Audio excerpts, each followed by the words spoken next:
నమస్తే అండి. ఈరోజు బాబాగారి సందేశం. బిడ్డ, నన్ను చూడడానికి ఎందుకు రావటం లేదు తల్లి? నా మీద ఏమైనా కోపంగా ఉన్నావా? ఒక్కసారి ఈరోజు నా ఆలయానికి వచ్చి వెళ్ళు. అద్భుతం అనేది నీ కళ్ళ ముందే ఉంటుంది అని చెప్పి బాబా ఈరోజు ఒక సందేశాన్ని ఇస్తున్నారండి. ఇది నిజంగా అండి, మనందరము కూడా ఏదైనా ఒక సమస్యలో ఉన్నప్పుడు బాబా మీద కోపంతో మనం ఆయన ఆలయానికి వెళ్ళలేకపోవటం, కోపంతో ఇంట్లోనే మనం దీపారాధన చేయలేని పరిస్థితి అనేది ఉంటుంది. కానీ మనం ఎలాంటి పరిస్థితుల్లో ఉన్నా కూడా బాబాకి మన మీద కోపం అనేది రానే రాదండి. మనం మాత్రమే కోపడుతూ ఉంటాం. మళ్ళీ బాబా గురించి తెలుసుకొని ఆయన్ని వెతుక్కుంటూ ఆయన పాదాల మీద క్షమాపణ అడుగుతూ ఉంటాం.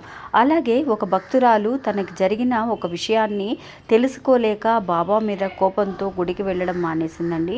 అలాగా జరిగిన ఒక సందర్భాన్ని, ఒక విషయాన్ని నేను ఈ వీడియోలో తెలియజేశాను. కింద ఒక లాంగ్ వీడియో లింక్ అనేది ఇస్తున్నానండి, లెఫ్ట్ హ్యాండ్ సైడ్లో. ఆ వీడియోని కూడా చూడండి. మన లోగో ఉంటుంది, దాని కింద ఒక చిన్న బటన్ ఉంటుంది, ఎర్ర మార్క్, అది క్లిక్ చేశారనంటే మీరు పూర్తి వీడియోని చూడగలుగుతారు.